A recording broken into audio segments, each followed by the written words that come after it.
flexibilização e abertura progressiva dos espaços e serviços, o Rio de Janeiro retorna a uma vida quase normal. Mas ainda estamos na pandemia, ainda não temos vacina. Ao longo da história, outras ameaças sanitárias já foram responsáveis por mudanças na sociedade e até nos desenhos das cidades. Em tempos pós-Covid-19, o que podemos esperar da cidade das grandes aglomerações, do carnaval, do réveillon, do futebol? Mudanças de hábitos, comportamentos ou tudo será como antes?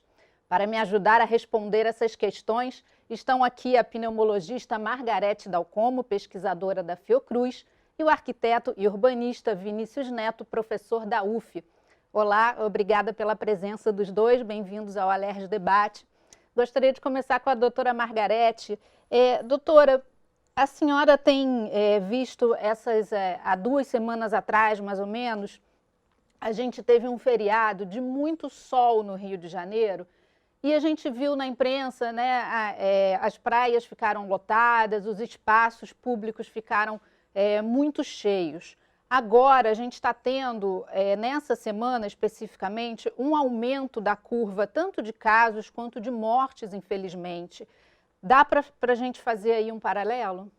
Obrigada, Fernanda, pelo convite. Obrigada, Vinícius, por estar aqui nos auxiliando nessa reflexão. Olha, Fernanda, nós estamos vendo esse fenômeno que está acontecendo, até com alguma surpresa, embora conhecendo bem o Rio de Janeiro e conhecendo uma certa tendência, né, até pelo nosso jeito de ser, a nossa cultura, de negar a gravidade do que está acontecendo. Nós entendemos, do ponto de vista médico, que as pessoas estão cansadas, né? Esse confinamento, digamos assim, dos últimos meses, né? Ele não foi fácil, embora ele nunca tenha alcançado as taxas de distanciamento social que nós recomendamos, nunca, né? O Rio de Janeiro não alcançou taxas melhores como ocorreu em São Paulo, né, em outros locais, inclusive, nós nunca alcançamos 60%, de modo algum, pelo contrário, longe disso, o que foi muito ruim. Embora nós tenhamos, inclusive, um grupo de profissionais que assessoravam, na época, o governo do estado do Rio de Janeiro, tenhamos encaminhado um documento, na época, chegando ao pico epidêmico, ainda no mês de maio, recomendando que fosse feito um lockdown no Rio de Janeiro. Se isso tivesse sido feito, eu não tenho dúvida que nós teríamos tido menos casos e menos mortes no estado do Rio de Janeiro e na área metropolitana, sobretudo. Infelizmente, eu vejo com muita preocupação, porque isso representa, até, entre outras coisas, a negação do problema, um comportamento pouco civilizado do ponto de vista individual e, coletivamente, eu considero inominável, porque é uma falta de solidariedade completa. Quando você vê essas aglomerações com todo mundo sem máscara, é uma aposta, eu diria, até relativamente kamikaze, assim, né? Suicida, porque você não sabe quantas daquelas pessoas poderão ficar doentes, né? E quantas dessas que vão ficar vão evoluir para uma forma grave, porque isso nós não sabemos, nós só sabemos a proporção, mas quem é quem nós não podemos dizer. Nós já conhecemos alguns fatores de risco, sabe, Fernanda, do ponto de vista clínico, mas é uma aposta que eu diria muito pouco cuidadosa. A senhora acha que isso é uma característica do Rio de Janeiro? O carioca seria mais irresponsável ou é uma característica que a gente pode ver também em outras cidades acontecendo? Eu acho que isso tem algumas nuances, digamos assim, culturais de algumas áreas do Brasil, né? Mas o fato do Rio ser uma cidade, digamos assim, balneário, né? Uma cidade com praia, com sol, né? Onde a praia é esse espaço democrático tão bonito, né? Que é acessível a todo mundo, né? Mas é uma ilusão achar que, pelo fato de estar ao ar livre, embora nós saibamos que a transmissão é menor, né, quando você não está num ambiente fechado, mas a proximidade de uma pessoa para outra facilita muito a transmissão. Nós não estamos falando de uma doença que se transmite de uma pessoa para outra, nós estamos falando de uma doença que se transmite de uma pessoa para várias outras, né? E hoje nós sabemos que se aquele índice que vocês nos ouviram falar tantas vezes, o chamado RT, que é a taxa de transmissibilidade, né, ele tem que estar sempre abaixo de 1, 1 para que nós possamos proceder com aberturas, etc. Então, no Rio de Janeiro, agora, ela está 9, muito próximo de 1, o que significa que cada 100 pessoas vão transmitir doença para outras 90. Né? Enfim, não é muito diferente 90 ou 100. Então, assim, esse índice está muito perto do 1, muito perto de ultrapassar o 1. E isso deve ter variações, inclusive, Fernanda, regionais.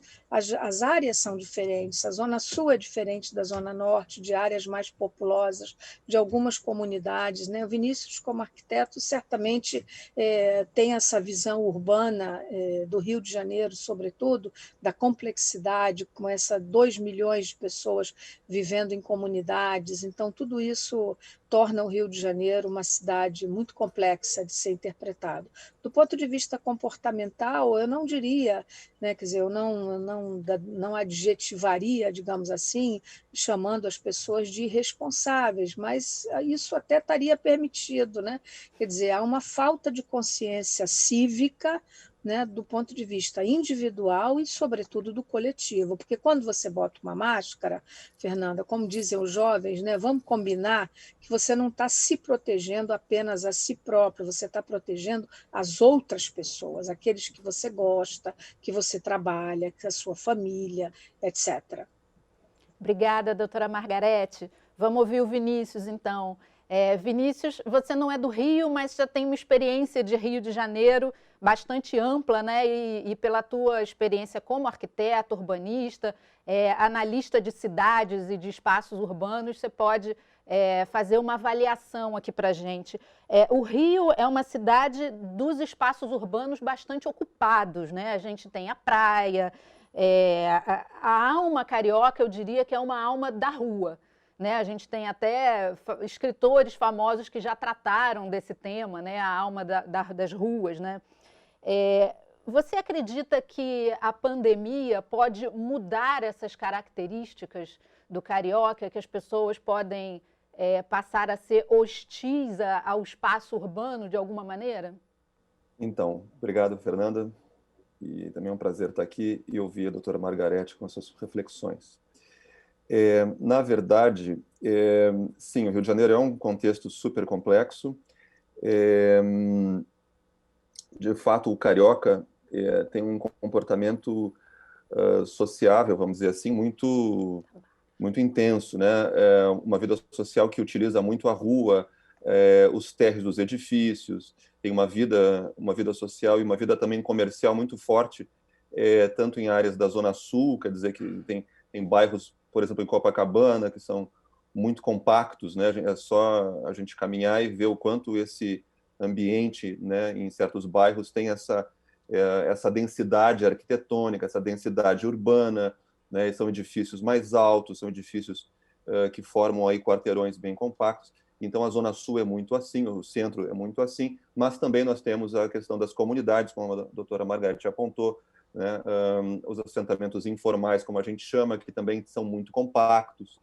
E claro que tudo isso gera condições, essa densidade arquitetônica, urbana, populacional, gera uma condição né, de interação das pessoas muito intensa, que no cenário cotidiano, né, das nossas vidas é uma coisa sensacional, porque ajuda na microeconomia, ajuda em, né, uma série de coisas, mas no momento de uma pandemia, o vírus utiliza o mesmo mecanismo de contágio, né, de transmissão que a gente usa para falar com as pessoas, nas nossas relações, nas nossas trocas. Então, é por isso que o vírus é tão eficiente nessa propagação. Nós temos, as nossas cidades, elas são ambientes que estão o tempo todo do lado das nossas interações. Então, nesse momento, o nosso papel é refletir e tentar controlar essa propriedade, né? Controlando as nossas interações. O Rio de Janeiro, em função das suas características aí espaciais, como eu estava falando, nesses bairros mais densos, então é muito propício para essa transmissão. E eu, pessoalmente, a gente não vê assim, eu não vejo um impacto futuro em termos de comportamento, porque eu acho que né, os cariocas estão mostrando nesse momento já que a pandemia não está deixando né, esses traços aí de alteração comportamental, como a doutora apontou. As pessoas parecem estar de fato exaustas e retornaram aí praticamente a uma vida, né, normal, de contatos e circulando, etc., o que realmente não é distante assim de uma situação de cuidado. Então,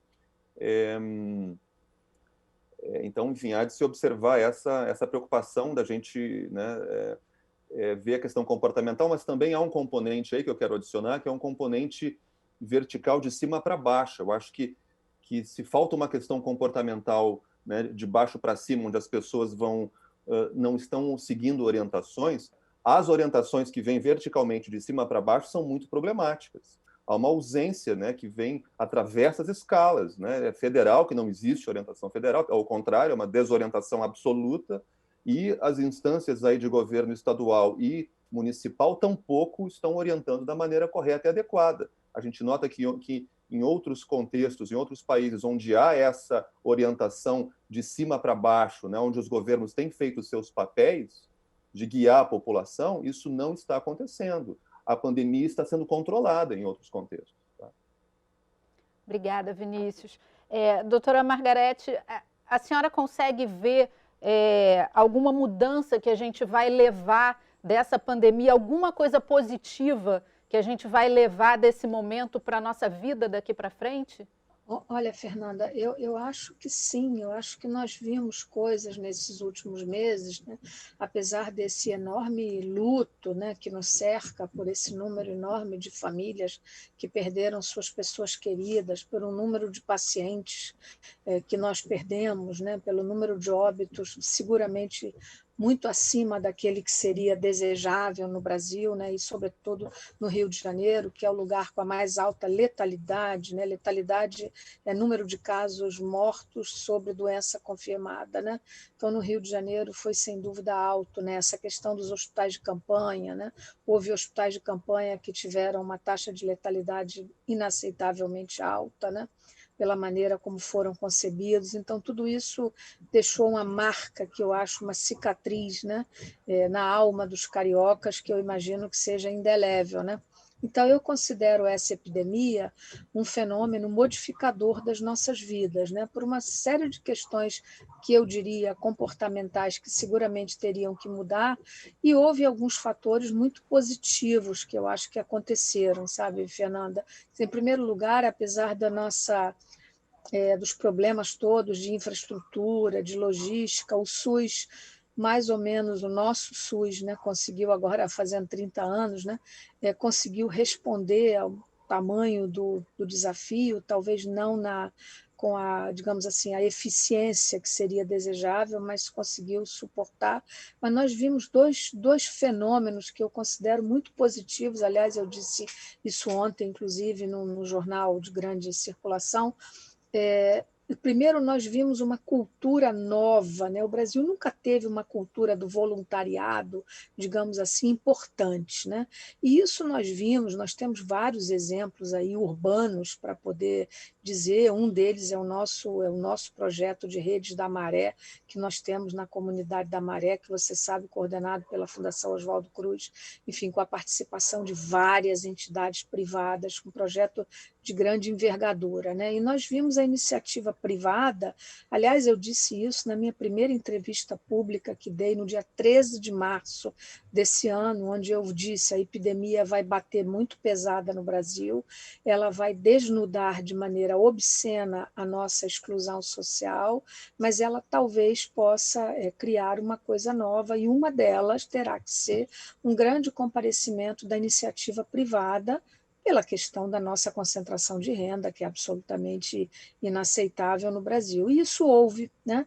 Nós nunca tínhamos visto a iniciativa privada comparecer de modo tão permanente ao longo desses meses, né, e com uma contribuição bastante grande para aqueles menos assistidos, né? E eu espero que essa cultura ela se sedimente e seja criada no sentido de reconhecer com conselhos que saibam avaliar, né, quem precisa, quem merece, digamos assim, quem é sério para conduzir um processo de doação, porque você precisa administrar isso da maneira mais competente e séria, né? E a outra questão que eu considero positiva, o segundo ponto, Fernanda, foi um reconhecimento. Nós ficamos mais próximos da sociedade civil, né? Os médicos, os pesquisadores, a ciência brasileira mostrou uma grande pujança no sentido da produção científica, né? Vários grupos aí produzindo equipamento, registrando patentes, participando de pesquisas nacionais, pesquisas de cooperação internacional. Então, isso tudo mostrou que, a despeito de termos perdido tantos cérebros que foram embora, pessoas preciosas que foram embora do Brasil por não encontrarem aqui condições favoráveis para trabalhar, e mesmo muitas vezes em condições um pouco adversas, nós conseguimos ficar mais próximos da sociedade civil. E eu considero que isso foi um fenômeno, um fator, digamos assim, um indicador, melhor dizendo, muito positivo dessa epidemia. Obrigada, doutora Margarete. A gente vai fazer um intervalo rapidinho. O Alerj Debate volta já já, é só um minuto.